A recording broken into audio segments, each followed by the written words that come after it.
एक बड़ा सा सूटकेस, एक गायब हुआ सुपरस्टार और एक बेबस पति पत्नी जो सच के इतने करीब होकर भी एक बड़े जाल में फंसने वाले हैं। तो आइए जानते हैं क्या होता है आज के एपिसोड में। तो दोस्तों, एपिसोड की शुरुआत होती है वहीं से जहां शीतल उस बड़े से सूटकेस को अपनी गाड़ी की डिक्की में डाल रही होती है। इधर सचिन और सायली उसे छिपकर देख रहे होते हैं। सचिन कहता है ये 100% सनम जी की बॉडी को ठिकाने लगाने जा रही है, पर मैं सनम जी के साथ ऐसा होने नहीं देगा। जैसे ही शीतल इधर अपनी गाड़ी लेकर निकलती है, सचिन कहता है इसको तो मैं रंगे हाथ पकड़कर रहेगा। डिटेक्टिव सचिन देशमुख इसको छोड़ेगा नहीं और वो भी अपनी गाड़ी से उसका पीछा करना शुरू कर देता है। अगले ही पल सचिन तेज रफ्तार से गाड़ी चलाकर शीतल की गाड़ी के आगे अपनी गाड़ी रोक देता है। दोनों फिर गाड़ी से उतरते हैं और शीतल को बाहर आने को कहते हैं। शीतल गुस्से में पूछती है, मेरा रास्ता क्यों रोका? सचिन कहता है, पीछे सूटकेस में क्या है, पहले वो दिखाने का, फिर आगे बढ़ने का। शीतल अपना पर्सनल सामान दिखाने से साफ मना कर देती है। सचिन जिद पर अड़ जाता है और सायली भी कहती है कि ऐसा भी क्या है उस सूटकेस में जो वो दिखा नहीं सकती। लेकिन शीतल फिर भी नहीं मानती और तभी उतने में वहां पुलिस आ जाती है, जिसे देखकर सचिन और सायली के होश उड़ जाते हैं। पुलिस पूछती है कि यहाँ क्या हो रहा है, तो शीतल तुरंत कहती है, अच्छा हुआ कि सर आप आ गए। यही दोनों हैं जिनके बारे में मैंने आपको अभी फ़ोन करके बताया था। वो इल्ज़ाम लगाती है कि वो दोनों कब से उसे और विके को परेशान कर रहे हैं और अब उन्होंने बीच रास्ते में उसकी गाड़ी भी रोक ली। इधर सचिन और सायली सफाई देने की कोशिश करते हैं, लेकिन तभी हमें फ्लैशबैक में दिखाया जाता है कि शीतल ने सूटकेस रखते वक्त ही सचिन और सायली को देख लिया होता है और उसने पहले ही पुलिस को फ़ोन कर दिया होता है। इधर वर्तमान में शीतल पुलिस से कहती है कि वो इन दोनों को अरेस्ट करके ले जाए। दूसरी तरफ पुलिस स्टेशन में इंस्पेक्टर सचिन और सायली से पूछता है कि वो शीतल का पीछा क्यों कर रहे थे।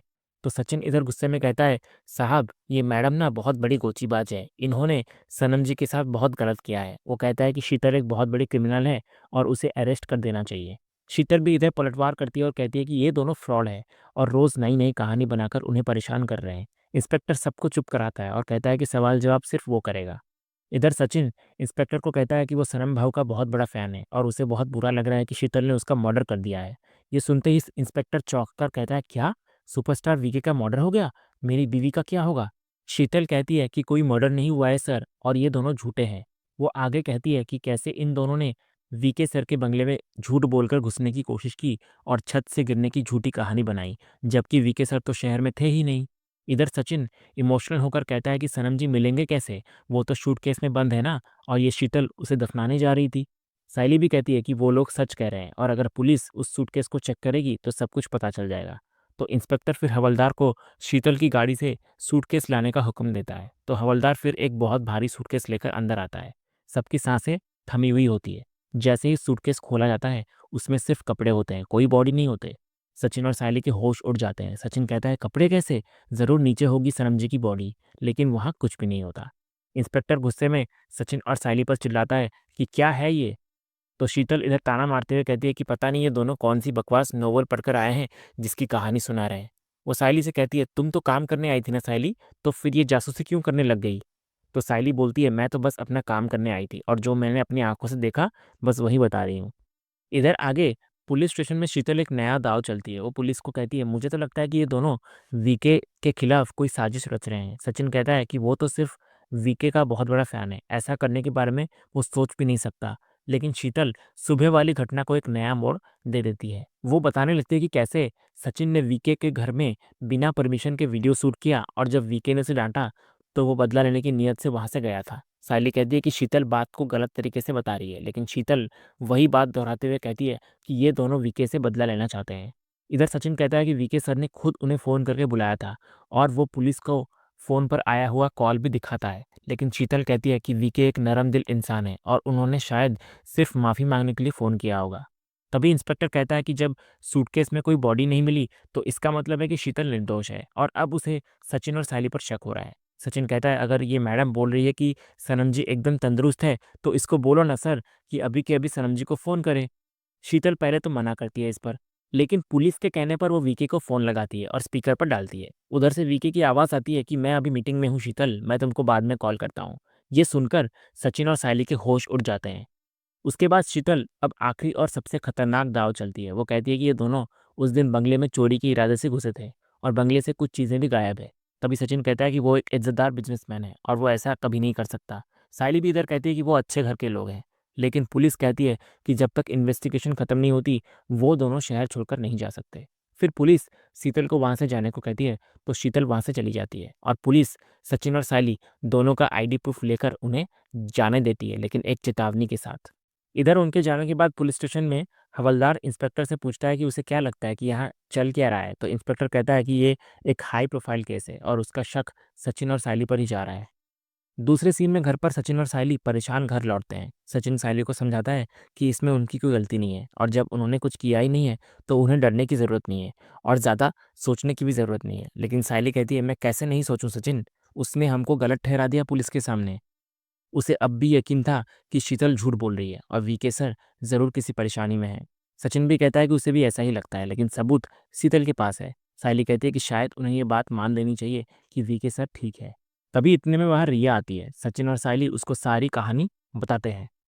फिर सायली कहती है कि शायद उन्हें इस केस से दूर हो जाना चाहिए क्योंकि पुलिस उन्हें ही गलत समझ रही है। लेकिन रिया बोलती है, पर सिर्फ आवाज़ सुनना काफ़ी नहीं है ना बहिनी, आप लोगों ने जो अपनी आंखों से देखा है उसका क्या। वो कहती है कि उन्होंने असल में एक रेड हेयरिंग पकड़ी है, यानी जो पहला सस्पेक्ट होता है वो अक्सर इनोसेंट लगता है पर बाद में वही अपराधी निकलता है। इधर रिया बोलती है कि हो सकता है वो आवाज़ असली ना हो बल्कि एआई से बनाई गई हो। वो कहती है आजकल सेलिब्रिटी लोगों की आवाज़ को कॉपी करना बहुत आसान है। ये सुनकर सचिन और सायली को एक नई उम्मीद मिलती है। रिया फिर बोलती है कि क्रिमिनल लोगों का काम ही लोगों को गुमराह करना होता है। लेकिन तभी उतने में आकाश आता है और रिया को अपना क्राइम ड्रामा बंद करने को कहता है। वो सचिन को भी समझाता है कि उसने उसे बहुत बार बोला है कि एक्टर पब्लिसिटी स्टंट के लिए कुछ भी कर सकते हैं और उसे इन सब में नहीं पड़ना चाहिए। फिर वो कहता है कि मेरे को एक बात बता, तू और वही नहीं कोई पुलिस कॉप्स तो नहीं हो ना जो इन सारी चीज़ों में इतने घुस रहे हो, तो दूर रहो इन सारी चीज़ों से। उसके बाद आकाश सायली को भी कहता है कि आप तो मेरी बात समझने की कोशिश करो, ये जो चीज़ है ना छुपाई नहीं छिपती, एक ना एक दिन सारी चीज़ बाहर आ ही जाती है, तो क्यों आप लोगों को इसमें इन्वॉल्व होना है। और गलती से भी इस केस में अगर कुछ भी ऊपर नीचे हो गया और आप दोनों का नाम आ गया तो आपके साथ साथ फैमिली के ऊपर भी रिस्क आ सकती है, तो समझो मेरी बात और इस केस से दूर रहो। इतना कहकर आकाश चला जाता है और पीछे पीछे रिया भी जाती है उसके।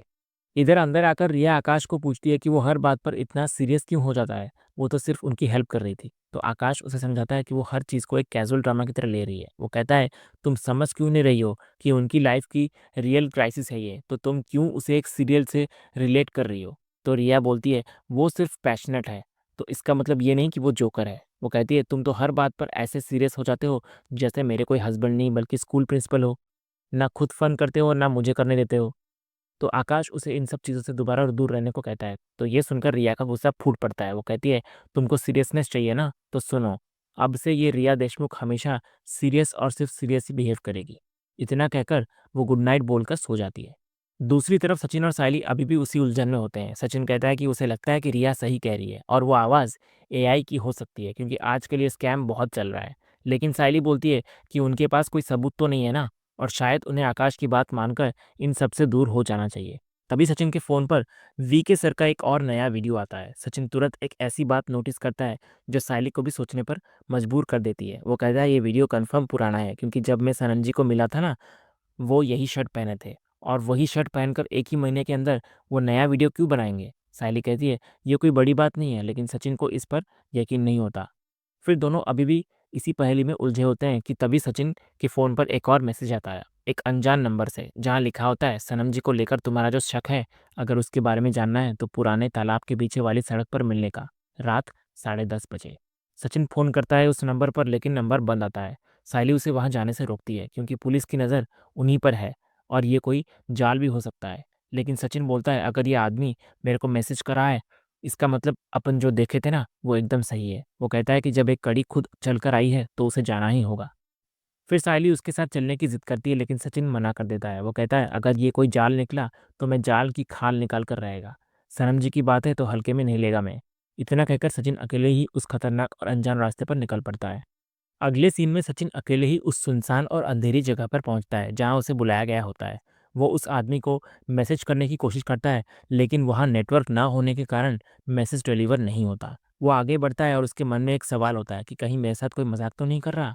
कौन है ये झिंगुर जिसने मुझे यहाँ बुलाया है। तभी उसके चेहरे पर एक तेज टॉर्च की रोशनी पड़ती है। सचिन पूछता है, कौन है तू। तो टॉर्च के पीछे से एक आदमी सामने आता है और बताने लगता है कि वो एक पेपरजी है, एक ऐसा इंसान जिसकी नज़र हर सेलिब्रिटी पर रहती है। और फिर वो बात कहता है जो सचिन सुनना चाहता है। वो कहता है, सनम जी को छत से गिरते हुए तुमने देखा था ना, वो तुम्हारा वहम नहीं था, क्योंकि मैंने भी देखा था। सचिन हैरान होता है। वो आदमी कहता है फिर कि उसके पास हर वो जानकारी है जो सचिन को चाहिए, और फिर वो एक ऐसा खुलासा करता है जो इस पूरे खेल को बदल देता है। वो कहता है कि उसके पास उस शख्स की जानकारी है जिसने सनम जी को धक्का दिया था। सचिन फिर सबूत मांगता है, तो वो आदमी अपने फ़ोन पर एक वीडियो प्ले करता है, एक ऐसा वीडियो जिसमें वीके सर के साथ बहस करते हुए कोई और नहीं बल्कि मंदिरा नजर आ रही होती है। इधर वीडियो में मंदिरा वीके से कह रही होती है गुस्से में, आपको मुझे कंपेंसेट करना होगा, आप ऐसे मेरे पैसे नहीं काट सकते। लेकिन वीके भी गुस्से में होता है। वो कहता है, जब मुझे आपका काम पसंद ही नहीं है तो मैं किस बात का कंपेंसेट करूं। मंदिरा कहती है उसने डिज़ाइन अप्रूव होने के बाद ही काम शुरू किया था, और फिर वो वीके को अनप्रोफेशनल कहती है। ये सुनकर वीके का गुस्सा फूट पड़ता है। वो कहता है, प्रोफेशनलिज्म की बात आप ना ही करें तो अच्छा है। देखा मैंने कि आप अपनी आधी उम्र की लड़की से बिजनेस शेयर करने से कैसे डर रही थी। वो कहता है कि उसे मंदिरा को उस साइली से काम और प्रोफेशनलिज्म दोनों सीखना चाहिए। तो ये सुनकर मंदिरा का पारा सातवें आसमान पर पहुंच जाता है। वो कहती है, बहुत हुआ तेरा, तू जानता नहीं तू किससे पंगा ले रहा है। वीके भी उसे धक्के मारकर बाहर निकालने की धमकी देता है, और फिर मंदिरा गुस्से में उसे खत्म कर देने की धमकी देती है और वहां से चली जाती है। और इधर वीडियो खत्म होता है। सायली कहती है, इसका मतलब सनम जी की कहा सुनी मंदिरा जी से हुई थी। लेकिन वो कहती है कि इस बार वो बिना ठोस सबूत के कुछ नहीं करेंगे।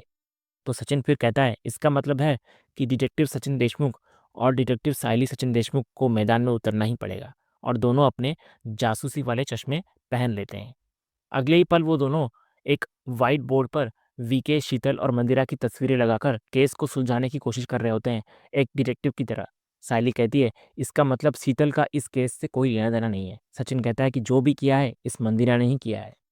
तभी सायली बोलती है, अगर इस सबके पीछे उस मंदिरा का हाथ है तो कहीं ना कहीं जो वीके जी के साथ हुआ उसकी जिम्मेदार मैं भी तो हुई ना, क्योंकि वीके सर मेरे लिए ही तो लड़े थे मंदिरा जी के साथ।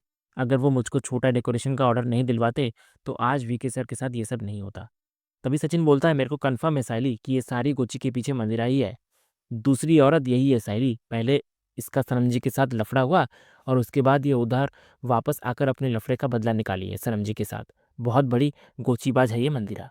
तभी सायली मन में संकल्प लेते हुए बोलती है कि जो सनम जी के साथ हुआ उसके गवाह मैं और सचिन है। इससे पहले कि हालात बिगड़ जाए मुझे इसके पीछे की सच्चाई लानी ही होगी।